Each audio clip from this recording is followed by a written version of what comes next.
사랑하는 성도 여러분, 안녕하십니까? 행복한 안식일 저녁입니다. 오늘 우리가 함께 나눌 말씀의 제목은 은혜로운 설교입니다. 오늘 이 교회를 오시면서 어떤 것을 기대하시면서 오셨습니까? 보통은 은혜로운 말씀을 들어야겠다 하는 마음으로 오셨을 것입니다. 오늘 이 설교 제목만 은혜로운 것이 아니라 오늘 이 설교 말씀이 은혜롭게 되기를 하나님 앞에 간구합니다. 일주일의 바쁜 일상과 또 하루 일과를 마치고 이 저녁 예배를 향하는 발걸음이 우리 성도님들의 발걸음이 얼마나 고단하시고 피곤하실지 참 마음이 아픕니다. 은혜로운 설교가 주는 이 기쁨은 아마 우리가 삶 속에서 느낀 많은 이 짐들과 피로를 날려버릴 만큼 아마 놀라운 은혜가 되리라 생각합니다. 성도 여러분, 오늘 제가 하는 설교가 은혜롭게 되기 위해서는 어떻게 해야 할까요? 이 설교 제목에 정답이 있다고 생각합니다. 바로 이 설교가 하나님의 은혜를 드러내는 설교여야겠죠. 우리는 이 은혜라는 말을 참 많이 사용합니다. 교회 안에서 마치 인사말처럼 사용하는 말이 이 은혜입니다. 말씀이 끝나고 나면 이 말씀에 대한 감동을 표현하실 때 목사님 은혜 많이 받았습니다 이렇게 표현하고요. 또 아름다운 찬양을 듣고도 어떻게 합니까? 정말 은혜 많이 받았습니다 이렇게 인사를 합니다. 집사님께서 기도를 잘 하시면 저 집사님은 기도를 참 은혜롭게 하셔 이렇게 말을 하기도 하고, 교회에서 심지어는 무언가를 하기도 이전부터 은혜 많이 받으세요 하고 인사를 하죠. 우리가 항상 이렇게 은혜라는 말을 사용하고 서로에게 은혜가 있기를 기도하고 은혜를 하나님께로 받기를 소원하고 있는데, 이 은혜가 도대체 무엇입니까? 은혜라는 말을 들었을 때 구체적인 개념이 내 마음속에 떠오르십니까? 아니면 어떤 추상적인 개념으로 마음속에 남아 있으신가요? 뭔가 따뜻하고 감동적인 느낌? 하나님께서 나와 함께 하시는 그러한 상태? 이런 식으로 추상적으로 내 마음속에 은혜가 자리 잡고 있다면 우리는 은혜를 온전히 받고 경험할 수 없는 것이죠. 만약에 우리 교회를 처음으로 방문하신 손님이 있는데 오늘 안식일 은혜 많이 받으세요 라고 인사를 했다면, 그런데 그 손님이 은혜가 뭔가요? 라고 되질문한다면 우리는 무엇이라고 대답하고 무엇이라고 설명하시겠습니까? 그 대답이 우리에게 준비되어 있으신가요?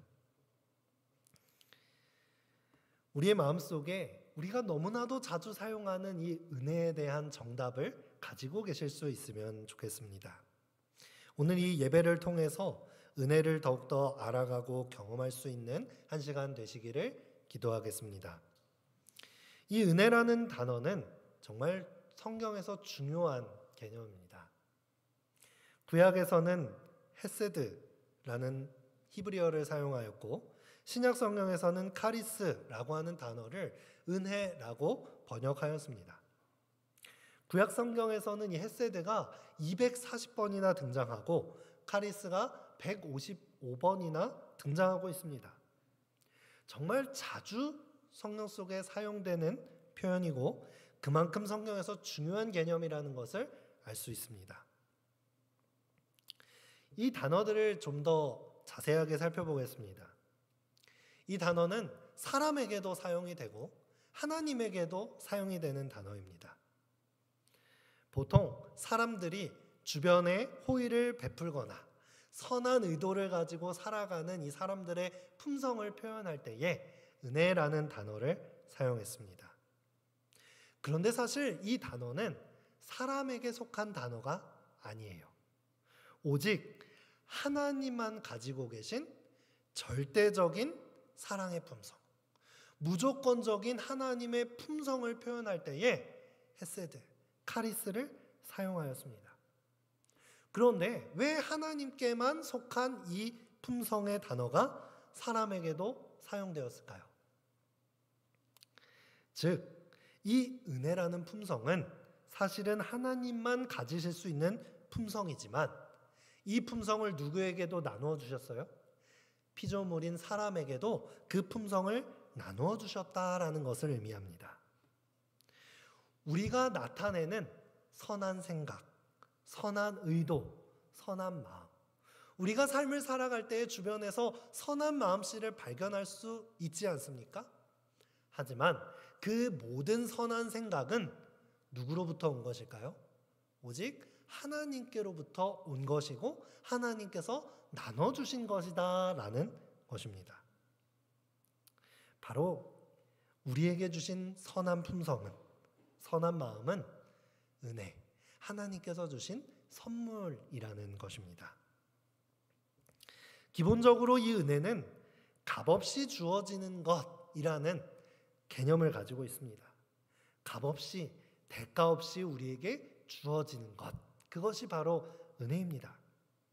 이 은혜는 기독교에서 전하는 복음의 가장 기본적인 속성입니다. 기독교에서 말하는 복음은 어떠한 대가를 바라지 않습니다. 거저 주어지는 것이 하나님의 구원이다 라는 것을 말하는 것이죠. 우리가 하나님을 믿는 것은 왜 세상의 많은 신들 중에 하나님을 믿으십니까? 오직 하나님만이 우리가 죄인 되었을 때에, 우리가 아직 원수 되었을 때에 값없이 그 구원을 주셨다는 사실을 믿는 것입니다.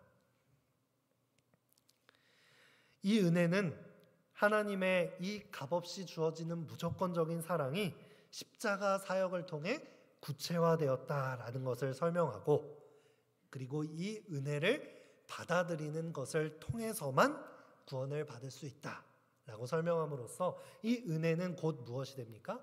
구원의 조건이 되기도 하는 것입니다. 이 은혜의 개념이 조금 더 우리 마음속에 선명해졌기를 바랍니다.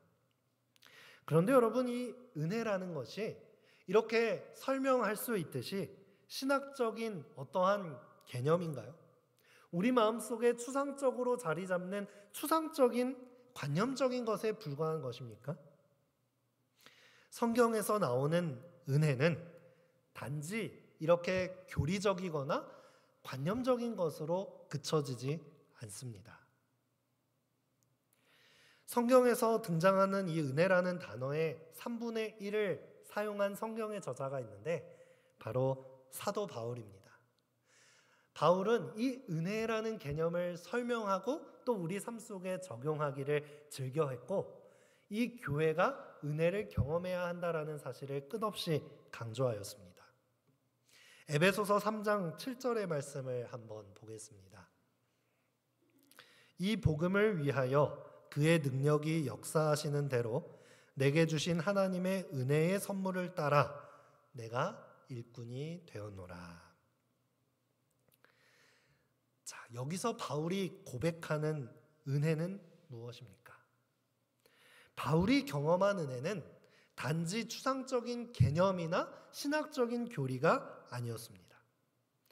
하나님의 은혜는 그의 삶을 변화시키고 복음을 위해서 일을 하게 하신 실제적인 능력이었던 것입니다. 무엇이었다고요? 능력이었다고요. 능력은 개념이 아니라 우리의 삶을 직접적으로 변화시킬 수 있는 능력이라는 것을 성경에서는 이야기해주고 있습니다. 여러분, 바울이 복음을 전하면서 경험했던 많은 일들이 그가 복음을 전하면서 받았던 대우가 은혜로운가요? 사실 그것을 보면서 은혜롭다라고 표현할 사람들은 많이 없을 것입니다. 세상이 보기에는 그 길은 고난길이고 가시밭길이지 전혀 축복을 받지 못한 삶이지 어떻게 그게 은혜롭냐라고 말할 수밖에 없을 것이에요. 돌에 맞을 위험을 겪고 감옥에 갇히면서도 사도 바울은 그 길이 은혜의 길이다 라고 고백할 수 있었던 것처럼 그의 삶을 고난 중에도 하나님의 은혜다라고 고백할 수 있었던 것, 그 삶을 변화시킨 그 능력이 곧 뭐예요? 은혜라는 사실입니다. 사랑하는 성도 여러분, 우리도 이 바울과 같은 고백을 할 수 있었으면 좋겠습니다. 우리가 복음을 가진 자들이라면, 예수 그리스도의 복음을 믿는 자들이라면 지금 나의 삶이 어떻든지 간에 지금 이 순간 믿음을 가지고 이 예배의 자리로 나온 것 자체가 무엇입니까? 은혜입니다.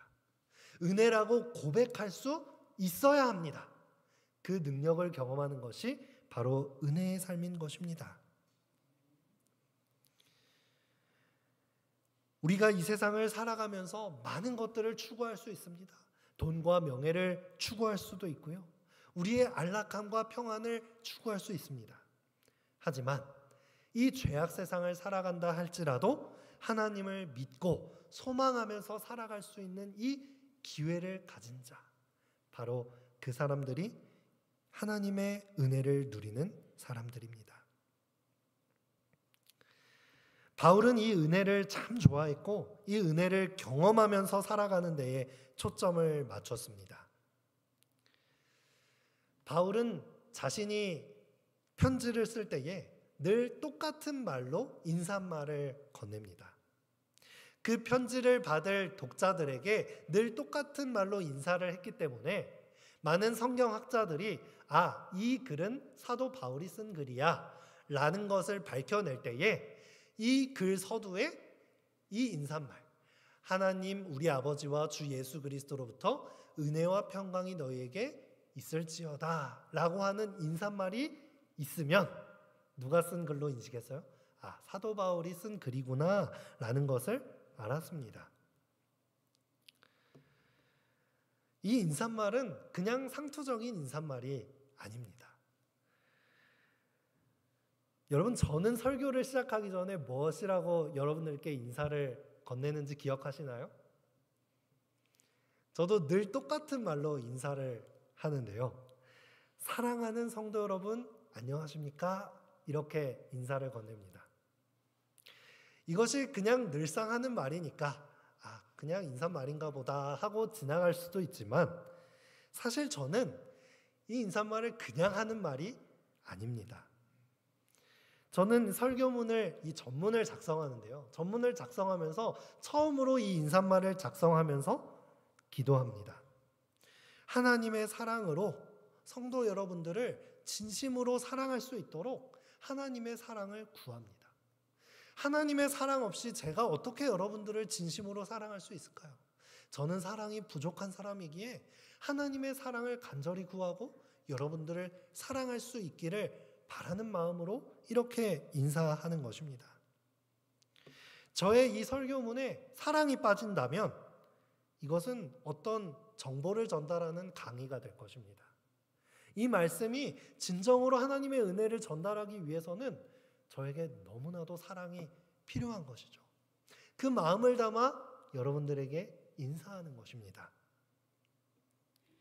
저는 사도 바울 역시 진심을 담은 인사를 했을 거다라는 생각을 합니다. 이 인사는 헬라 사람들의 인사말 카이레인, 이 인사말과 유대인들의 인사말인 샬롬, 이 두 인사말을 합친 말입니다.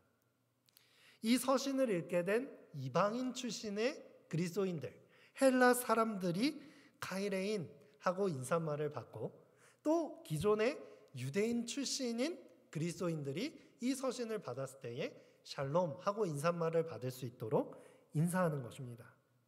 이것은 사도 바울이 이방인이건 유대인이건 할 것 없이 이방인에게 복음을 전하는 사도로서 편견 없이 복음이 전해질 수 있기를 바라는 마음으로 인사를 했을 것입니다. 그리고 특별히 이 로마 사람들에게 전했던 카이레인, 카리스, 은혜라는 단어로부터 나온 인사말을 항상 로마 사람들은 하였습니다.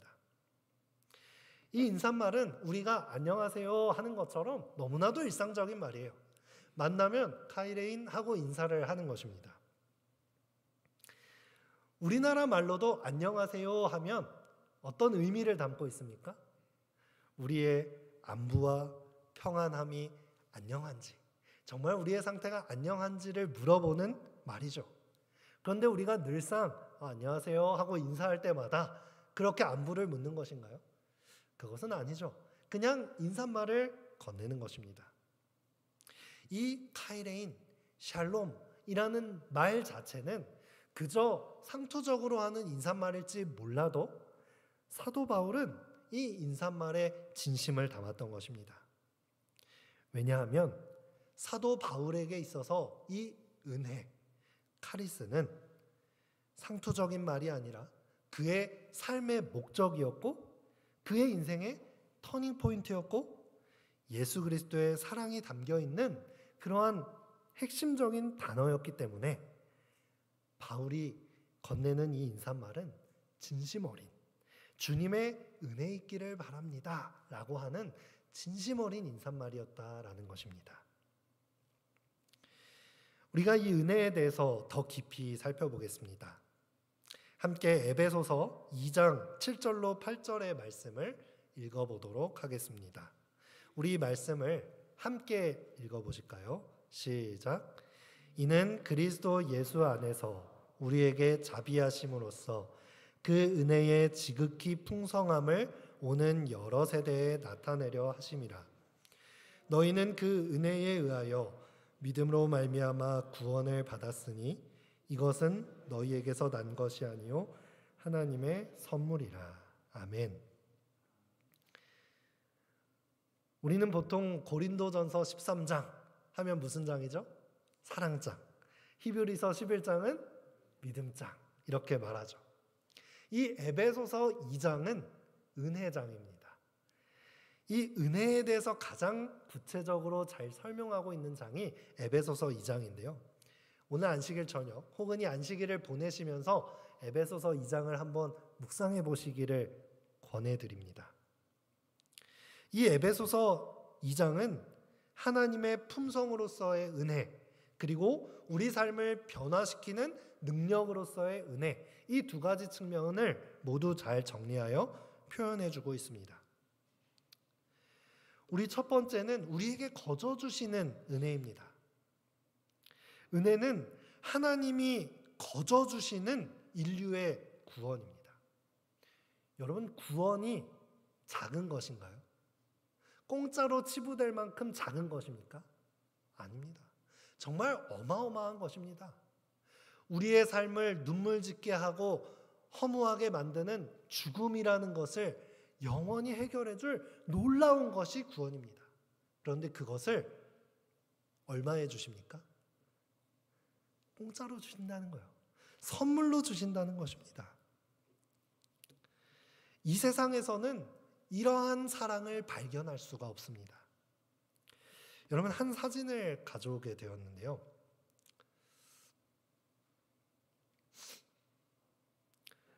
유명한 헐리우드 배우입니다. 이 유명한 헐리우드 배우들이 입금 전과 입금 후에 이렇게 변한다라는 사진입니다. 아무리 멋져 보이고 잘생긴 배우들도 입금 전에는 어때요? 편안하게 살찌우고 아무렇게 있는 것입니다. 그런데 입금 후가 되면 어떻습니까? 몸을 잘 가다듬고 자신이 맡은 영화를 찍을 준비를 한다는 거예요. 세상의 많은 것들은 입금이라는 조건이 달려 있습니다. 우리가 받는 서비스, 친절, 우리가 누리는 모든 혜택들이 조건이 걸려 있는 것이죠. 그럴 만한 조건이 되거나 그런 혜택을 받을 만한 사람이어야 혜택을 주는 것입니다. 세상의 많은 종교들도 마찬가지예요. 인간이 만들어낸 종교, 사단이 만들어낸 종교는 무조건적이지 않습니다. 인간이 어떠한 조건을 만족시킬 때에 그 종교에서 말하는 복을 받거나 내세가 약속됩니다. 하지만 그리스도인은 다릅니다. 하나님의 은혜를 누리는 그리스도인은 어떤 조건을 충족시킴으로 구원을 받는 것이 아니라 선물로 받는 것입니다. 우리는 질문할 수 있어요. 그런데 목사님, 하나님을 믿어야 구원을 받는다라고 하는 것은 그 자체가 조건이 되는 것이 아닙니까? 그렇게 질문할 수 있겠죠. 하나님을 믿어야만 구원을 주신다고 하니까 그 하나님을 믿는다는 것은 조건적인 것이 아닌가요? 그런데 여러분, 우리 본문 말씀을 다시 한번 자세하게 살펴보시기 바랍니다. 2장 8절의 말씀입니다. 믿음으로 말미암아 구원을 받았으니, 공짜로 구원을 받았는데 이것은 너희에게서 난 것이 아니요 하나님의 선물이라. 하나님께서 우리에게 선물로 주신 것은 무엇이냐면 하나님을 믿을 수 있는 믿음 그 자체를 선물로 주신 것입니다. 아멘이십니까? 우리는 때로 하나님을 믿는다라고 하는 것을 조건적으로 생각합니다. 왜냐?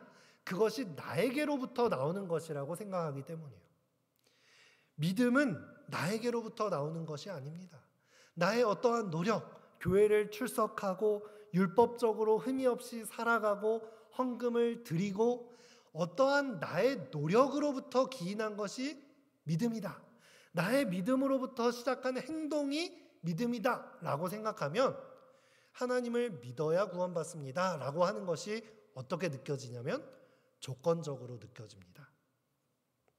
하지만 여러분, 하나님께서 우리에게 주신 선물이 무엇입니까? 그 은혜가 무엇입니까? 믿음 자체를 선물로 주셨다는 거예요.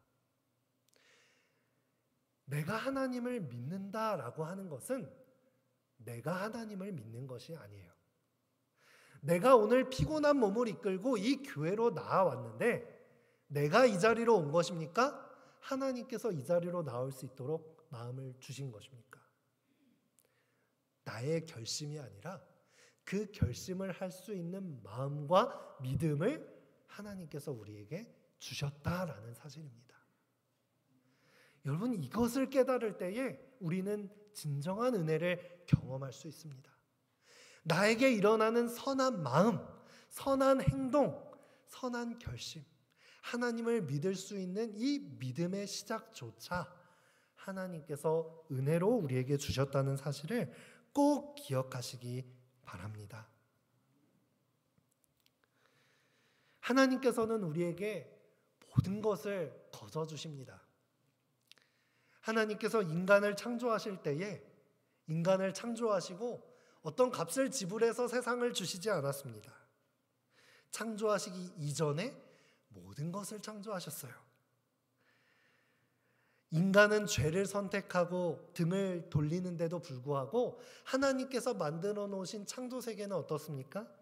여전히 그 규칙을 따라 움직이고 아름다운 꽃을 피우며 열매를 맺고 우리에게 삶의 터전을 제공하고 있습니다.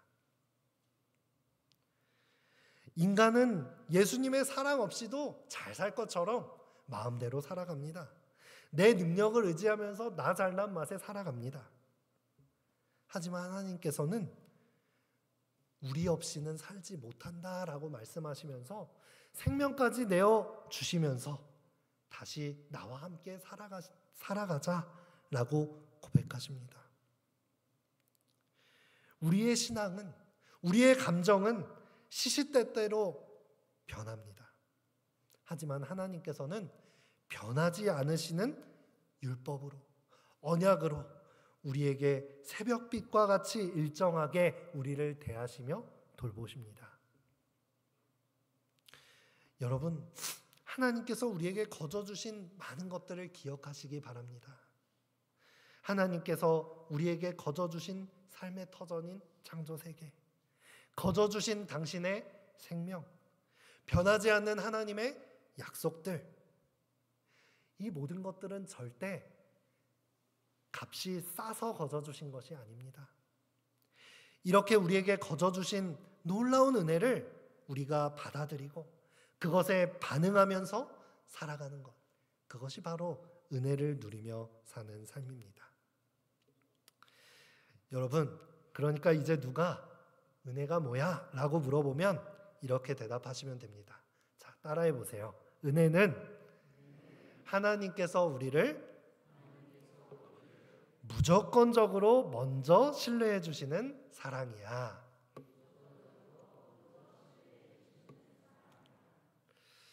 우리가 이 답을 우리 마음속에 갖게 되시기를 바랍니다. 그러니까 여러분, 은혜 많이 받으세요 라고 말하는 것은 무슨 뜻입니까? 무조건적인 하나님의 사랑을 많이 받으세요. 그것을 받아 누리세요 하는 말입니다. 은혜 많이 받았습니다. 은혜롭습니다 라는 말은 무슨 뜻입니까? 당신의 찬양, 당신의 기도를 통해서 하나님의 무조건적인 사랑을 발견하였습니다 라는 뜻입니다.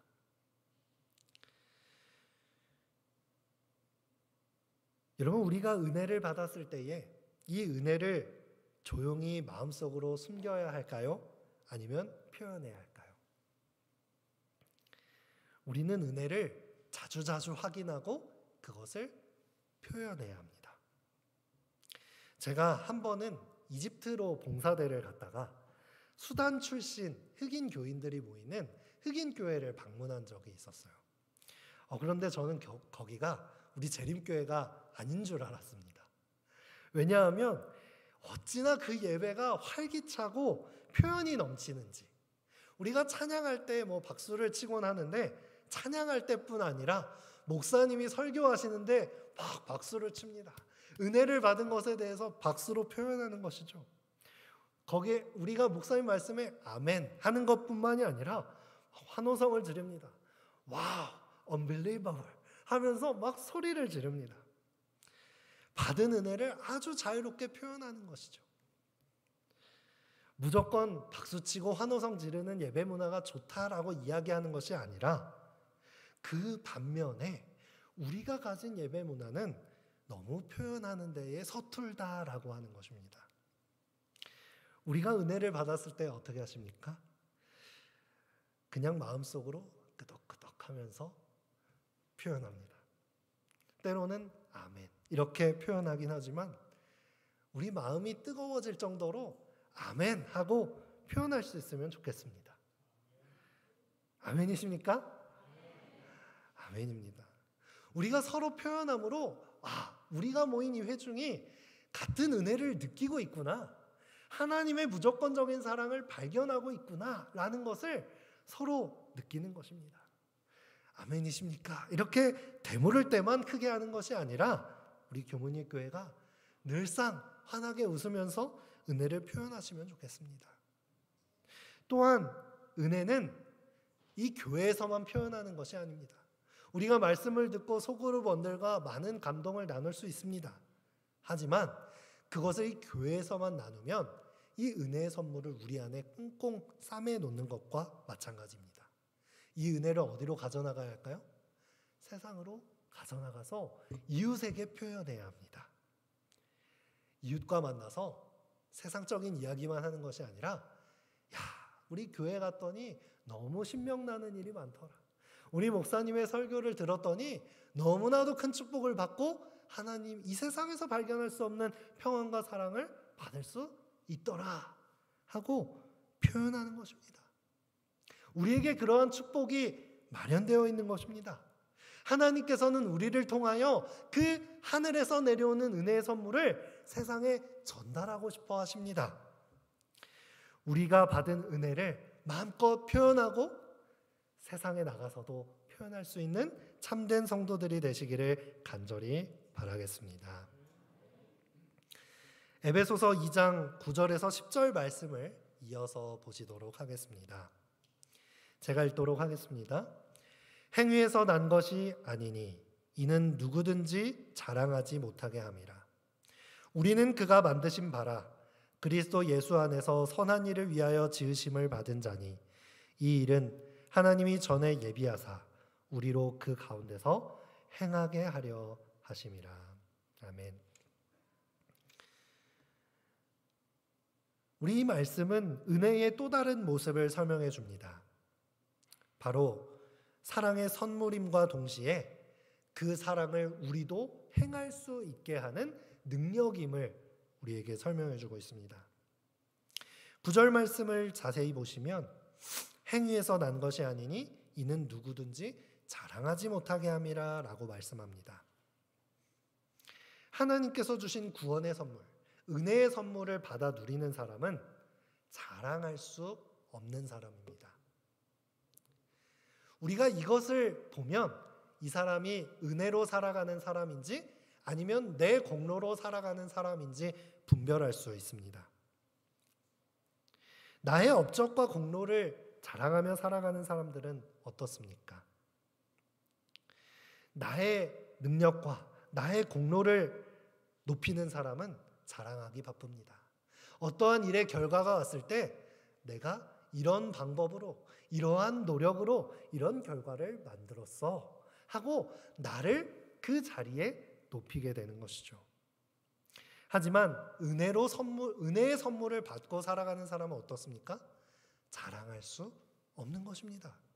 그 결과에 대해서 하나님이 이루셨음을, 하나님의 선물을 통해서 이 모든 것들이 이루어졌음을 고백할 수밖에 없는 것이죠. 즉, 자랑하느냐, 자랑하지 못하느냐. 그것이 바로 은혜의 선물을 받았느냐, 못 받았느냐를 판가름하는 것입니다. 이어서 10절을 보시겠습니다. 우리는 그가 만드신 바라 그리스도 예수 안에서 선한 일을 위하여 지으심을 받은 자니 이 일은 하나님이 전에 예비하사 우리로 그 가운데서 무엇하려 하심이니라? 행하게 하려 하심이니라. 하나님의 은혜는 우리를 행하게 하십니다. 우리를 통하여 선한 일을 행하게 하는 것입니다. 하나님께만 은혜가 속해 있는 것이 아니라 그 선한 품성이 우리에게도 속할 수 있도록 꼴지워 주시는 것입니다. 하나님의 만드신 피조물들이 하나님의 품성을 따라 은혜를 베풀며 살아가므로 온 우주가 하나님을 닮은 은혜로 가득 차기를 바라시는 것, 그것이 하나님의 계획이신 것입니다. 하지만 인간의 존재는 어떻게 됐습니까? 그 은혜를 행하지 못하는 존재가 된 거예요. 죄를 선택한 이후로 이 본성이 이기적으로 바뀌어서 하나님의 은혜를 행하지 못하는 존재가 된 것입니다. 우리가 가진 자유의지를 가지고 하나님의 선을 행해야 되는데 손상된 자유의지가 된 것이에요. 그 자유의지를 가지고 뭐만 합니까? 죄만 저지르는 것이에요. 오늘의 본문 말씀 앞부분인 에베소서 2장 1절에서 3절의 말씀을 보시면 인간의 모습에 대해서, 인간의 본성에 대해서 이렇게 설명합니다. 너희의 허물과 죄로 죽었던 너희를 살리셨도다. 전에는 우리도 다 그 가운데서 우리 육체의 욕심을 따라 지내며 육체와 마음에 원하는 것을 하여 다른 이들과 같이 본질상 진노의 자녀였더니, 은혜를 경험하기 전에 인간의 모습은 이러했다라고 설명하는 것이에요. 어떤 모습입니까? 죄로 인하여서 하나님이 우리에게 주신 이 알맹이는 다 어디로 가고 뭐만 남았습니까? 허물만 남았다. 껍데기만 남은 존재가 되었다라고 말하는 것입니다. 세상의 쾌락과 권력을 쫓아가고 육체의 욕심만을 채우기를 원하는 본질상 진노의 자녀가 되었다라고 말씀해주고 있는 것입니다. 우리가 오랜 시간 동안 신앙생활을 하고 우리가 교회를 열심히 다녀도 내 삶에 은혜를 경험하지 못하고 있다라고 생각된다면 우리는 점검해 보아야 합니다. 나는 남들보다 더 착하게 살고 그리스도인이기 때문에 더 율법적으로 온전하게 살려고 노력하는데 왜 은혜를 경험하지 못할까라는 생각이 든다면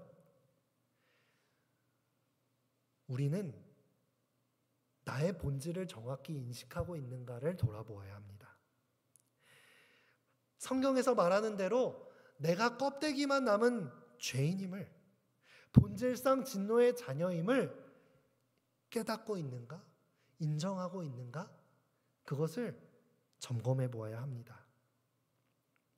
오히려 우리는 죄인임을 고백하기보다는 나 자신을 자랑하기 바쁘지는 않은지, 이 정도면 나 썩 괜찮은 사람이지, 나 이 정도면 능력 있는 사람 아니야, 나 이 정도면 다른 사람들 앞에 떳떳하게 인생을 살아가고 있잖아. 이렇게 말하고 있다면 우리는 은혜를 경험할 수 없습니다.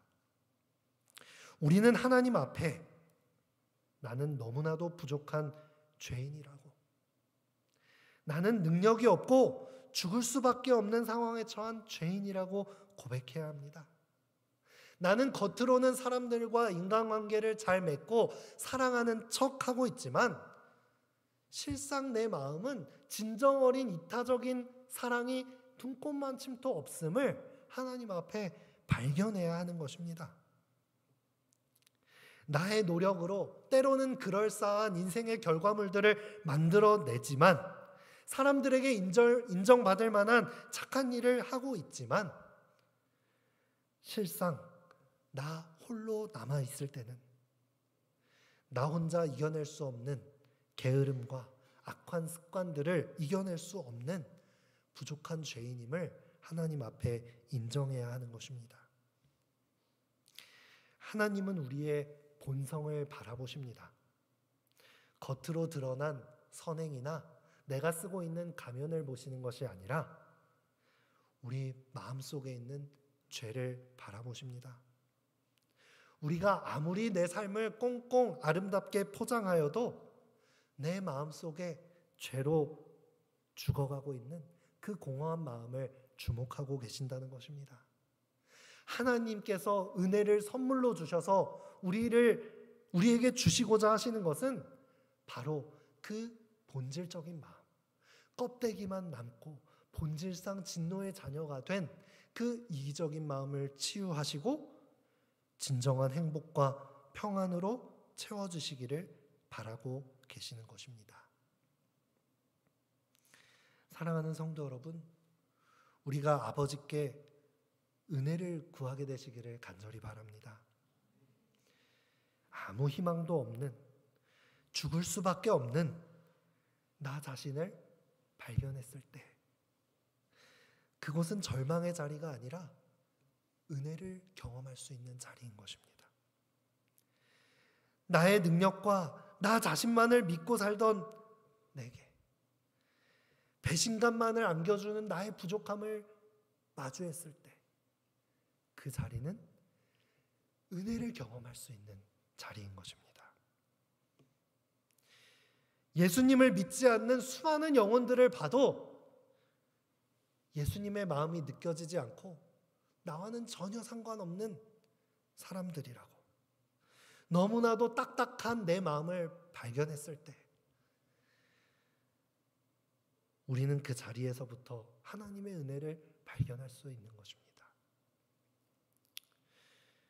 내가 죄인임을 깨닫고 그 자리에서 절망하는 것이 아니라 하나님의 은혜를 힘입어 다시 일어나게 되시기를 간절히 바라겠습니다. 한 감동적인, 이것도 따라 읽을 것을 준비했네요. 우리 함께 읽어봅시다. 은혜는 하나님의 사랑을 나도 행할 수 있게 하는 능력이다. 한 감동적인 그림을 보게 되었습니다. 여러분, 은혜로운 그림입니까? 예수님 옆에 우리 둘러 앉아있는 우리 성도님들의 모습을 보는 것 같습니다. 예수님의 품 안에 어린아이도 있고 할머니, 할아버지, 열심히 또 신앙하는 것처럼 보이는 아저씨, 아주머니, 모두가 행복해 보이죠. 모두 각기 다른 연령이고 각기 다른 인생을 살아가고 있겠지만 우리는 예수님 안에서 같은 은혜를 누릴 수 있는 것입니다. 다음 그림입니다. 여러분, 이 그림은 어떻습니까? 은혜롭습니까? 한쪽에는 마약을 하는 것 같은 사람도 보이고요. 한편에는 동성애자인 것처럼 보이는 사람도 있습니다.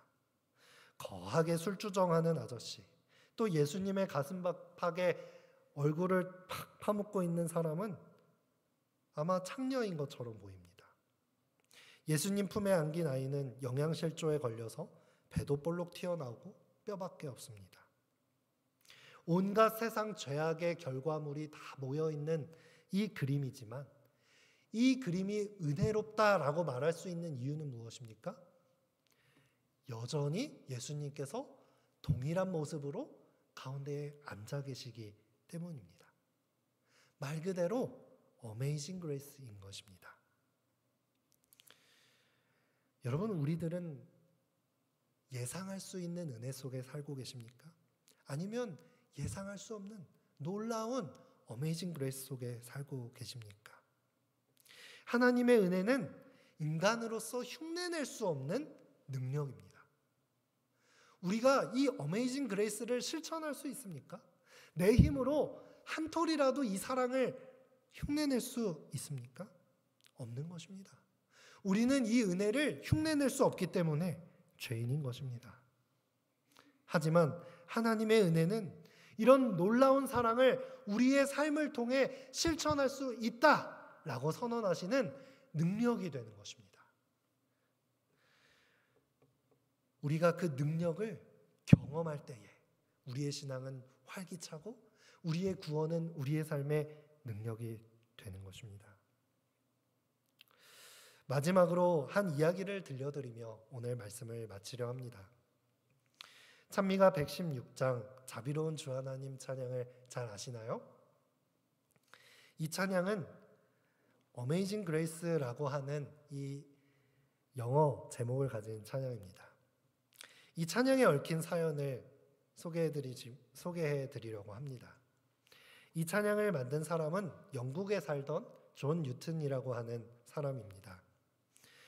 존 뉴튼은 예수님을 믿는 어머니 아래서 태어난 모태신앙이었습니다.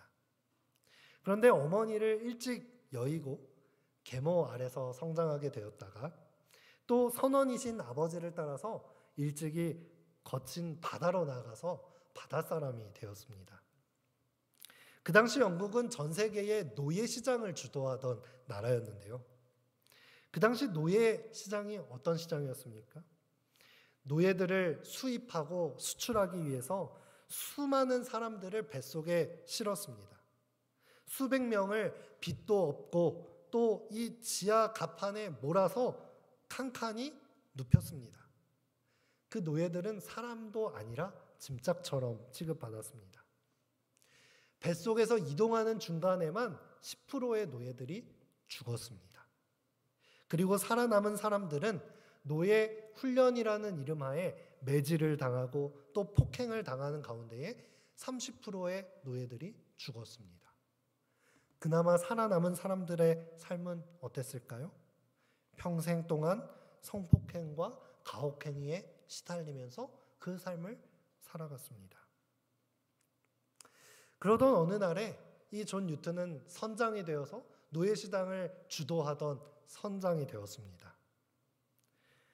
그러던 어느 날 그는 죽을 위험에 빠질 정도로 큰 풍랑을 맞이했는데 그 순간 생전에 어머니께서 말씀해 주셨던 하나님이 떠올랐던 것입니다. 하나님 앞에 하나님 저 좀 살려주세요. 저를 살려만 주신다면 하나님을 위해 살아가는 사람이 되겠습니다. 존 뉴턴이 살아났을까요? 그 풍랑 속에서 목숨을 부지하였습니다. 그리고 하나님의 은혜로 영국 성공회의 사제가 되었습니다. 그런데 사제가 되어서 그가 행복했을까요? 그는 끝없는 죄책감에 시달렸습니다. 마치 사도 바울이 생전에 그리스도인들을 핍박하였기 때문에 마음속에 끝없는 죄책감에 시달렸듯이 자신이 생전에 하던 이 수많은 노예들을 하나님이 사랑하시던 생명들을 괴롭히고 죽였다는 것이 마음속에 끝끝내 남아서 자신을 끝없이 죄책감에 시달리게 했던 것입니다. 그렇게 한스러워하며 자신의 죄인됨을 고백하고 있을 때 바로 하나님의 은혜를 발견하게 된 것입니다. 그런 죄인임에도 불구하고 나를 사제로 삼아주시고 하나님을 믿을 수 있는 그리스도인이 되게 하신 하나님의 은혜를 찬양한 곡이 바로 Amazing Grace인 것입니다.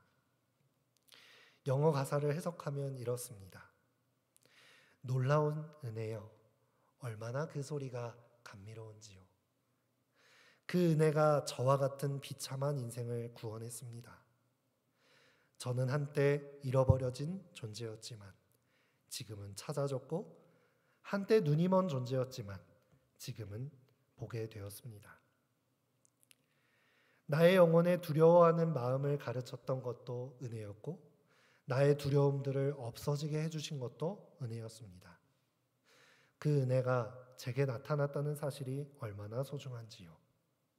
그 시간에 제가 처음 믿게 되었습니다.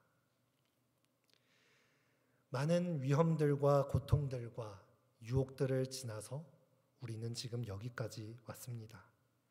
지금 이 순간까지 우리를 안전하게 이끄셨던 것도 은혜였고, 그 은혜가 아버지의 집까지 우리를 인도할 것입니다. 아멘. 사랑하는 성도 여러분, 오늘 이 존 뉴턴의 고백, 가장 비참한 죄인의 자리에서, 자신의 존재를 깨달은 자리에서 만난 하나님의 은혜를 여러분들도 경험하게 되시기를 간절히 바라겠습니다. 우리에게 선물로 주신 은혜, 그리고 우리의 삶을 변화시켜 하나님의 품성을 닮아 그 사랑을 살아갈 수 있게 만드는 능력의 은혜를 기쁨으로 누리며 하늘까지 함께 가시는 우리 모든 성도님들이 되시길 바라며 오늘 말씀을 마치겠습니다.